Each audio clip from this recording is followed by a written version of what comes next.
ఎప్పటి నుంచో ఇంకా అదే వర్క్‌లో జీవనోపాధం చేసుకుంటున్నారండి. ఇది అనుకోకుండా జరిగింది సార్. దేనివల్లని భావిస్తున్నారు మీరు? తెలీదు సార్ అక్కడ వర్క్ అన్నది తెలీదండి. ఏ మీ విధంగా మీ వాళ్ళు ఎవరున్నారు? ఈయన మా ఆయన గారండి. మా ఆయన గారు ఉన్నారు. మీకు గాయాలతో ఉన్నారండి. ఎక్కువ తెలియదండి, చూడలేదండి. చూడనివ్వట్లేదండి. ఇద్దరు పిల్లలు మానసికంగా ఉంటారండి. ఇంకా పనికి ఎప్పటి వెళ్తున్నారు. నుంచి వెళ్తారు మీ భర్త? ఎప్పటి నుంచి వెళ్తారు ఈ పనికి? దగ్గర చాలా సంవత్సరాల నుంచి వెళ్తున్నారండి. ఎప్పుడన్నా ఏమైనా జరిగిందా? ఇప్పుడు ఇలా లేదండి, ఎప్పుడు అలా జరగలేదండి. ఈ చుట్టుకి అలా జరిగిందండి.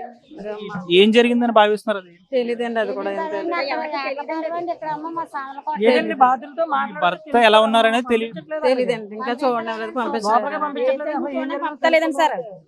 ఇప్పుడు బాధితులంతా కూడా ఒకటే ఆపోతున్నారు. తమ పనిలోకి వెళ్ళిన వారు, తమ భర్త, తమ తమ్ముడు, తమ అన్నయ్య ఎవరు ఎలా ఉన్నారు అనేది అయితే తెలియట్లేదు. లోపల అసలు బతుకున్నారా లేకపోతే కూడా వైద్యులు అయితే సమాచారం అందించట్లేదు. ఏమైనప్పటికీ కూడా ఇప్పుడు వైద్యులు చెప్తున్న దాని ప్రకారం దాదాపు 18 నుంచి 21 మధ్యలో అయితే